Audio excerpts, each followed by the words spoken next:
So, Orion, I am you will not believe it, no? But I'm really excited about this conversation. I don't understand why, but let's see. Yeah, I'm going to tell you. Um, I'm excited because I've been speaking to people that you could like easily tie into the performance industry in some way, you know?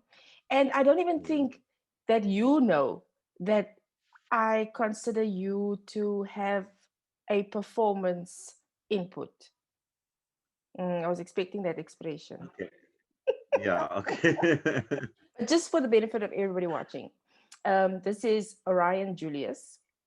I first got to know him because I got to know his sister. I didn't get to know her. I was much younger than her at the. Oh, I'm still younger than her, but I was younger than her, and I used to like look up to her. She was this like very dignified, suave young lady, and so I got to know that she had a younger brother, Orion, and then And it runs in the family, eh? Mm. the suave dignity. Okay, okay, okay. Yes. We'll give that to you for now. And then the next thing I knew, this guy was in a rap outfit, not an outfit, a rap group thing, no. And it was like I was so excited because it was something different, and I was in my teens, I think, and I really, really enjoyed it. So um yeah, the rest you'll hear about. So, Orion, what have you been up to? Well, this year, oh, where do I start? This year has been a challenge for all of us, I think, uh in all aspects of life, mm, personal, financial, mm, spiritual. I think all of us have been tested this year, and I must say this year has also been a year of some reflection for me as well. I think a lot of us have experienced that. So mm, right now, still going through that, still mm, trying to figure out how I fit into all of this in the bigger scheme of things. So mm, yeah, so I think this year's also been a journey of exploration for me. So yeah, mm. so I'm still on that journey. Okay. Happy journey. So I let him Yeah. speak because I wanted you guys to hear this voice. So this voice I'm going to describe it to you now, no? To you, Orion. I'm going to describe to you your voice. So this voice it's commanding, it commands attention, but it's also soothing, a perfect combination for someone who has a gift for sharing in speaking. And I only got to know about that later on, when I would see in church you would speak, and I would think, wow, listen to that voice. And then I would see you MC at a concert, and then with the Cape Town Ensemble you did a few gigs with us. um how come you're not a voiceover artist?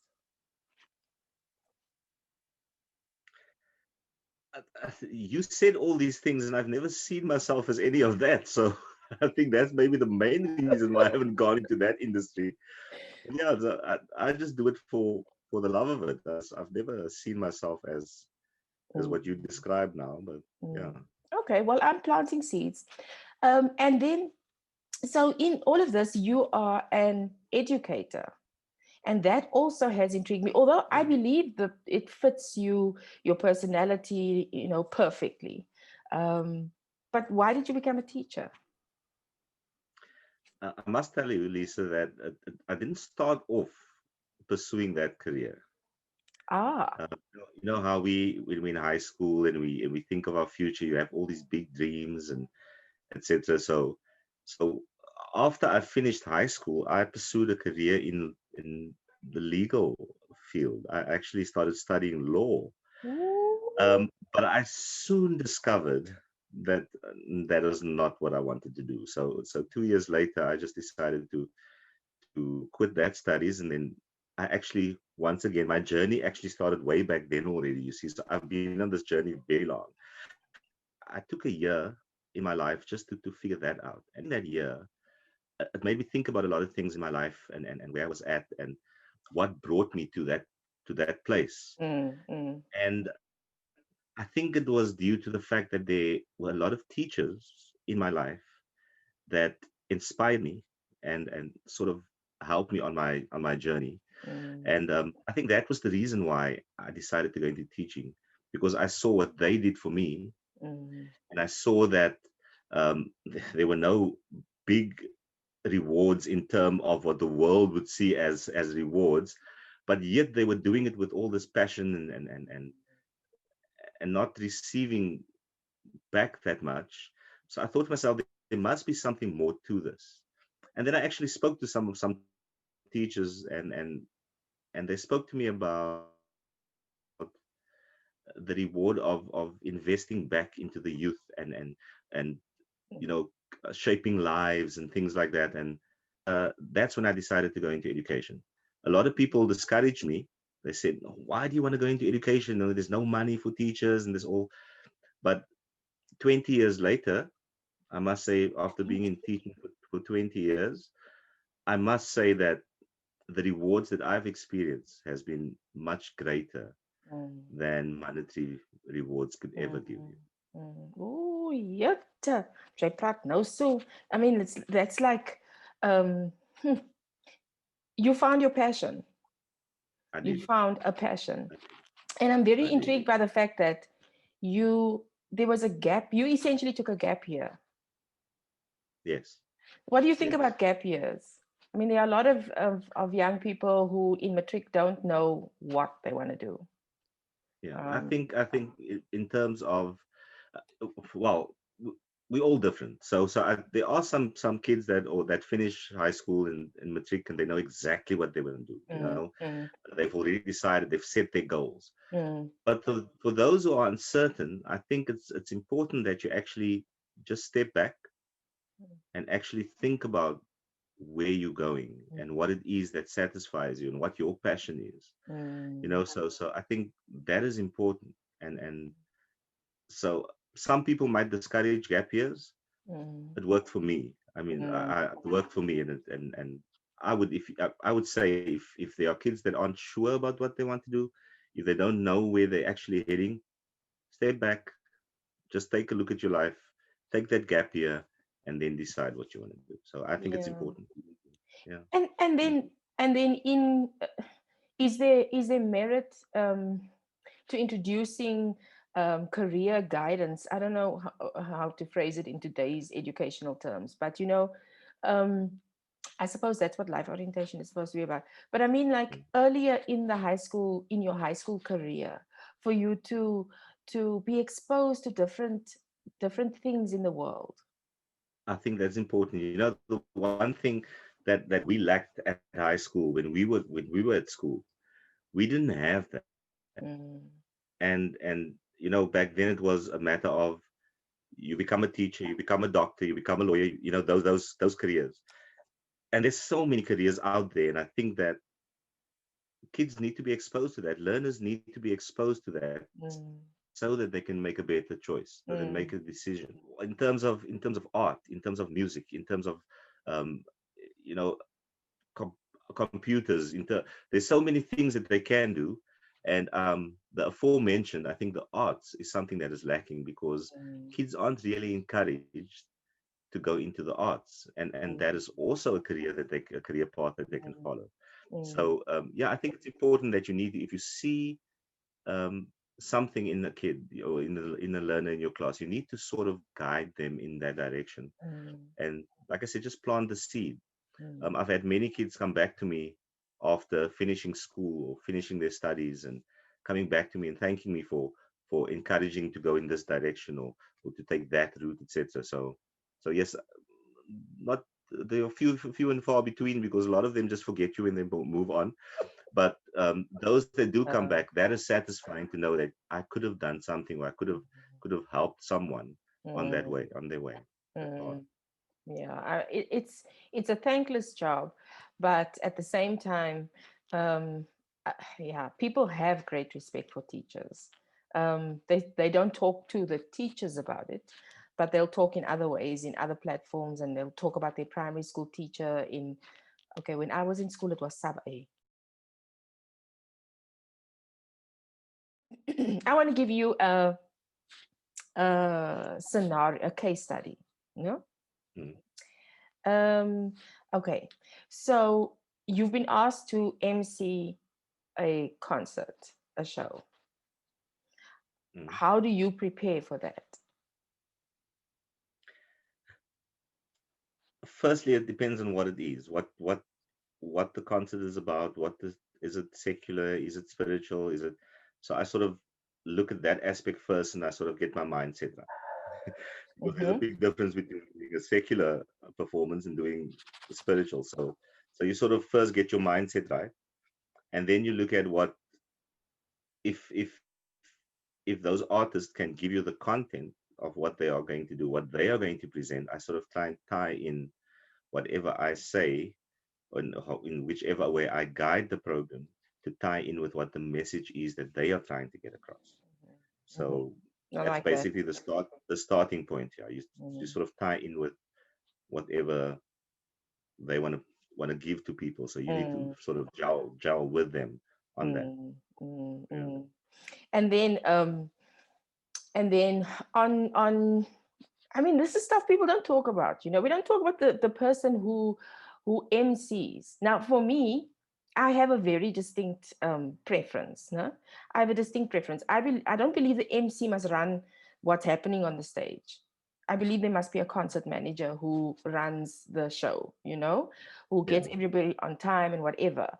But haven't you found that as an MC, you also have to have a number of tricks up your sleeve because things might be delayed. And so what do you do to prepare for that? I mean, like, how do you keep yourself ready for anything?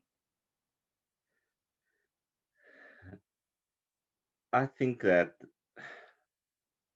this is going to sound very cliche, but in a case like that, especially when it's a spiritual aspect, that's more difficult. Secular, you can wing it and you can do all kinds of things in a secular performance. Mm, But when it comes to being the MC of a program that's spiritual, and you've got to then step in and sort of try and fix the quirks and things like that, I think that is just God inspired. I think it's inspired, you mm, know, um, mm, because there were times when I was on stage and I was in a situation like that, and you walk out on stage and you have absolutely no idea what you are about to say. And once you open your mouth, it just starts coming. mm, And I think that's not me. That is definitely not me. I think that is just God speaking through me. mm, Like I said, with secular performances, that's easy. They praat net 'n klomp nonsens in die mense like it is. You know, it's you can just go walk on the stage and say anything, you know. But I think if it's something that is more meaningful, mm, I literally need to give myself over, and mm, then and just trust that everything will fall into place. mm. And then the preparation that you mentioned earlier would stand you in Yeah, good stead because you've already yeah, aligned yourself with what this thing is about. What's the yeah. ultimate message here? So, you know, those thoughts will just come. I like that. You know, and you know what? I just want to share something with you. My first um, duty as an MC Mhm. was most probably my worst. I started preparing a night before the time. It was the evening before the concert, Uh, and I was 13. you were 13. I was 13 years old. Oh, I don't know if you no. remember. Maybe you remember this concert. I don't know. I think you were there. I think your mom even performed in this concert, and that was Behold the Man. Oh, my word. Was it? Behold the Man with the Belleville Seventh Adventist Yes. Choir in the church. We did that concert, and I was asked to do the emceeing at the age of 13, and I had to sit, and I had no idea what I was doing. And I was given all this material, and just, there you are, these are the books, just go through that, see what you can use. And a 13-year-old sitting with all of that, I was lost. I didn't know where to start. I didn't know what I was doing. And actually, the next evening, that was the Saturday, the Sunday was the performance, the choir's performance, and I was scared. I was terrified when I got up there. But there, everything also just fell into place, and I think Yes, thank that's where that planted the seed for you. me, because I love the feeling Mhm. of being part of that, and being able to get up. And as a youngster, as a kid, before my teen years, before I did something else, I was extremely shy. Didn't want to speak in front of people. You, When it came to memory verse in church, I tried to hide myself behind I everyone else. don't Didn't believe want to you. perform. And but I think after that, I sort of felt like, I also have a place here. I can also. I mean, you speaking about my sister and how you admired her. I looked at you guys performing and singing and things, and I was like, why can't I do that? It was always a matter of I was always in the audience, like always watching. So so when I found my place in all of that, it was like I can also be useful. Oh no. And I'm sure it felt that 13-year-old emceeing gig felt to you like it was the worst ever. But from the perspective of the people who listened to you, it was a different experience, you know. I'm desperately trying to remember that performance because I do sort of see snatches of it in my memory, but I may have blocked out the trauma of a 13-year-old being the MC. You know what I mean? So I don't know. But um, wow.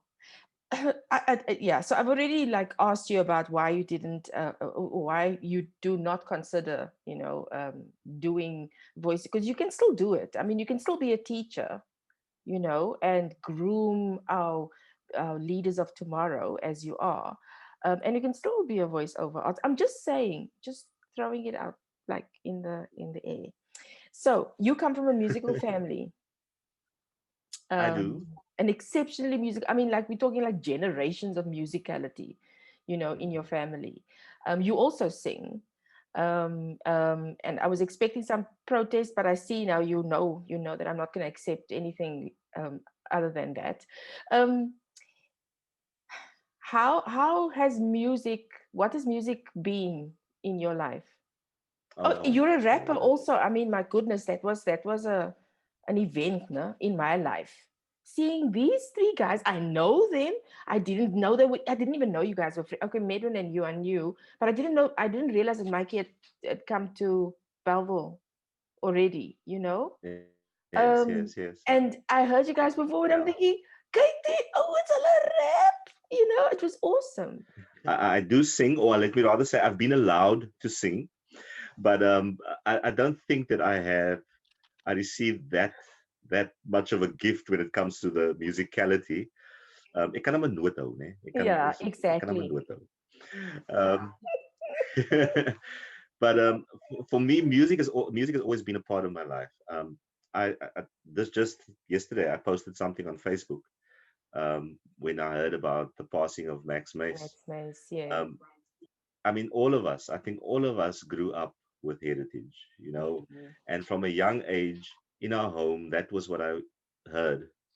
We used to listen to that mhm, during the week on a Sabbath. Um, so yes, music was a big part of our life, and also then when we, as a family, got together, I'm talking about the larger family.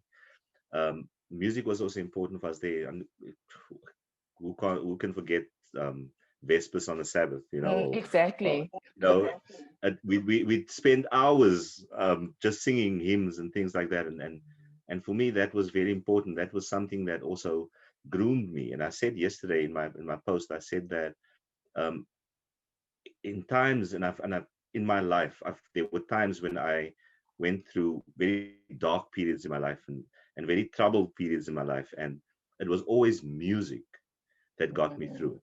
mm, Always music. Um, so yeah, music has been a major part of my life and my growing up. So mm, that has been an important part of my life, and I've also tried to instill that in my own children, mm, um, to try and give them that love for music as well. But not only them, even at school, with my kids, the kids know me as the teacher who loves music, because I would wow. I would I would I would play music in my class. I would but now secular music as well, man. Hmm. Yeah, Yes. so Music is so I music. so I, listen, so I do do the occasional gospel and things in class just to give Mm, them a bit of a a taste balance. of that as well. But let me tell you, for the past 20 years, I've also been the DJ at school. So even that part of music is there. So I'm always the one that does the school dances and things like that. So yeah, the My kids, goodness. yeah, I yeah. didn't realize Jay's a DJ. Because a GJ. Jay's a DJ. Yeah, I was just gonna say. My goodness, Orion. Okay, no, I'm learning every day. So, do, do you remember? Sorry, just kind of mm, taking you back. Do you remember Spirit of Life's concert before you guys left for the States? you mean before they left? Before, oh yes, sorry, Yes, before they left yeah, for the yeah, States. Yeah, yeah. sorry. Yes, I do remember the concert. I was there. And we were on stage with DJ and everything, doing our rap thing there. So yeah, been coming on I since was then. I was proud of Spirit of Life for being open minded. With that, yeah, I actually didn't expect it. Mm, I I love was that. it came as a surprise to me that they would ask us to do that. Big surprise. Yeah, and I think that if in my circles, certainly you guys were the first and last. Um, are you sure? No, I'm not sure. Because remember everyone. Oh, yeah, no, but everyone was alone. He wasn't in a group.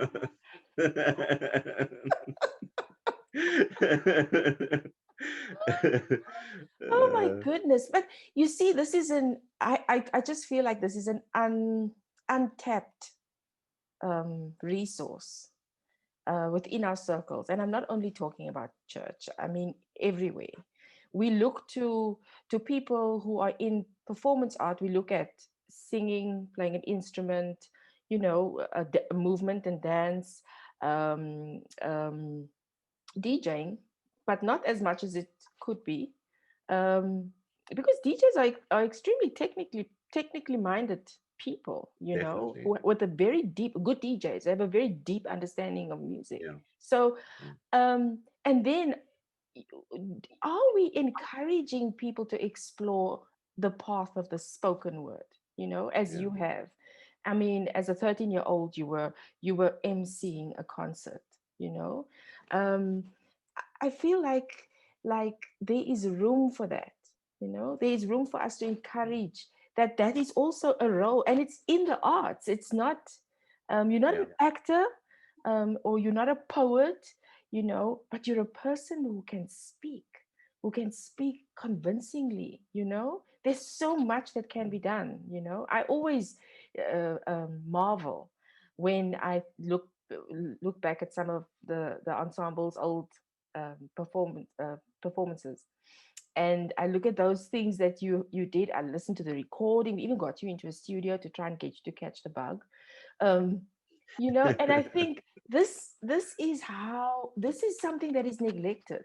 What would you say to somebody who says to you that they would like, they're a speaker, not a preacher, they're a speaker? What can they do? What you said earlier about how do we encourage people like that? And I think before I answer your question, Mm, I think it's important that we um where we are in the stage of our lives, ek wil nie sê ons oud nie, so ek wil nie sê ons ouer mense nie, ek sê where we are in the phase that we are in our lives, mm, we need to encourage young people to do this. Because if I think back, I'm thinking of mm, people like Uncle Ivan. You know, mm. if it wasn't for him, I wouldn't have been that 13-year-old doing the Yes, concert, because he came to me and said, I want you to do it. You know, got you. um, if you think of people in the church as well, coming to me and saying, we want you to be the Sabbath school superintendent. We want you. So all those things Mm, encouraged me and also groomed me into doing what I love. mm, So I think it's important that when you identify a talent of speaking within a young person, it's it's important that we encourage them and sort of push them, because I was shy. I would never have done it if I wasn't pushed into it. mm, I think we need to push them on. Let me not say push. Let's nudge them mm, into that, because um, they will only discover that once they do it. mm, Um, in terms of singing, I refuse to sing in front of people. Now, I'm not saying I'm a singer. Don't get me wrong. I'm not saying I'm a singer, but I refuse to sing in front of people because I never thought that I was good enough wow. until someone invited me to join a male choir, Mm, you know, and it's in that male choir that I also grew mm, into singing, and also my love for music also grew even further and deeper there. mm, I'm thinking of people like Uncle Donald Seegers mm, that that also encouraged me and nudged me mm, into singing with them. mm. So the same with speaking. If we identify that gift, or you identify that talent in someone, we need to nudge those young people into it. Um, you asked me, what would I tell someone who feels that they have Mm. the gift of speaking? I don't think we ever know that we have the gift of speaking until we actually put on that stage, and until you Ah, are challenged with doing it. mm, Because how do you know you have the gift of speaking if you don't actually go out and do it? So wow. I think that we need to sort of nudge people in that direction so that they can then discover for themselves that, hey, but I can actually do this. I love that. In terms of school, I try and do it there. Mm, Um, in assemblies, you try and you identify those kids that they can actually they can speak. They're good at it. They're good auditors.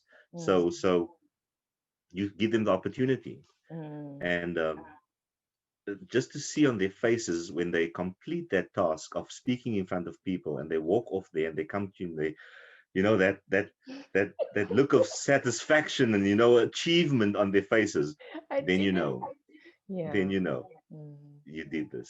yes. You sort of opened them up to that. And how ironic, hey? I mean, like when we do recognize the gift of speaking in people, we tend to try and still push them into one of the four, the big four. And now I understand why you wanted to become a lawyer. But you can, die baie praat, mense wat lekker praat, that speak fluid, that have solid sentences, Jay's a lawyer. You know, I think I think we also have to allow for it's just I think that the arts, as you said earlier, has been neglected or sidelined, in favor of the sort of strict academic path, but there is nothing better, and now I can join you in saying this with confidence and with no, not resolution, but I want to use resolute. I want to be quiet then, but okay, I can say this with confidence that there is nothing that can compare to working in your passion, to Mm, doing as a day job what you meant to do. I'm finally experiencing it. I mean, I'm so old now and I'm finally experiencing it, but I feel like I can do this for another 50, 60, 70 years. You know, mm. the energy that I have, it's got nothing to do with physical energy. It's Yeah, yeah, emotional energy. yeah. I want to do this. I'm tired. Mm, I pass out at night in my bed, but with yeah. satisfaction, you know? And you're excited about what you do. Yes, When you get so up in the much. morning and you think of your the task ahead of you, you're actually excited to actually do it. So yeah, yeah, Yeah, it's it's true. it's it's something it's something that I wish for everyone to experience, for everyone to have the opportunity to experience. And I hope that somebody who's watching today, if you know someone, I must say this in the full camera, just wait. If you know someone who is gifted in this way, if you don't know what path to send them on, just please call me. I'll send them to Orion. So that point is, we need people who can encourage others. We need people who can make people laugh, and not just comedians, but people who can make people laugh, people who can share. And Orion, you're particularly good at that, at sharing, you know. Um, so we need to encourage our young people, especially when we see those signs, and even when we don't. Give everybody a chance to do it. You're gonna see who you pick up, you know. Yeah. My mother was that person for me. She gave me a chance she let me do everything, you know. Ik het alles gedoen, macrame, paper mache, knitting with a left-handedness, My sewing. ouma het vir my laat If crochet. Are you serious? No, that's one thing I've never, never.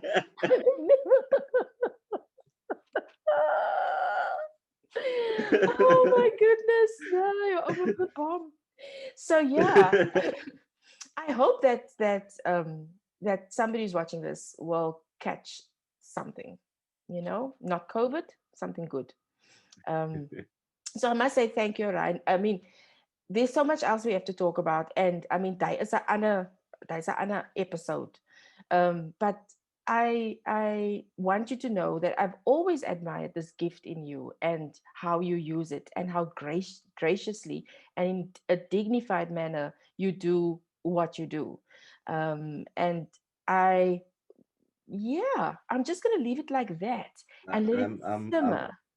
I must say that I'm extremely humbled by what you're saying because I Uh, don't see myself as that. So I'm humbled by your opinion of me.